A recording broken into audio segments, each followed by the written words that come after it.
कसं आहे, आपल्याला सगळ्यांना माहिती आहे जागतिक संकट आहे. जागतिक संकटामध्ये सप्लाय चेन्स डिस्टर्ब झाले असताना आणि जगामध्ये अनेक देशांनी पेट्रोल डिझेलची इमर्जन्सी घोषित केलेली आहे.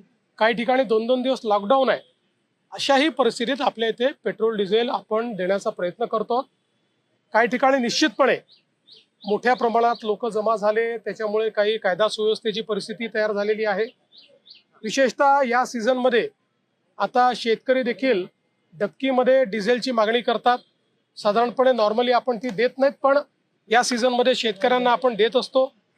पण शेतकऱ्यांच्या नावाने कोणी दुसऱ्याने होर्डिंग करू नये या दृष्टीनं जिल्हा प्रशासन प्रयत्न करते आहे. त्याच्या वेगवेगळ्या उपाययोजना केलेल्या आहेत.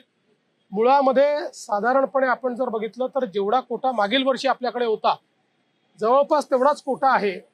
पण थोडी भीती असल्यामुळे किंवा पुढे मिळेल की नाही भीती असल्यामुळे 20% मागणी वाढली आहे. माझी सर्वांना विनंती आहे की पुरवठ्यावर ताण येईल अशा प्रकारे कोणीही साठेबाजी करू नये. परिस्थिती नियंत्रणात आणण्याचा प्रयत्न चाललेला आहे. सर्व जिल्हाधिकाऱ्यांना सूचना दिलेल्या आहेत. काही पर्टिक्युलर गावांमध्ये काही पर्टिक्युलर ठिकाणी मात्र जास्त हिंसक अशा पद्धतीचे त्या ठिकाणी प्रवृत्ती दिसते आहे. तिथे पोलिसांना देखील सांगितलेलं आहे की अशा प्रकारे जे विनाकारण हिंसा करत असतील त्यांच्यावर कारवाई केली पाहिजे.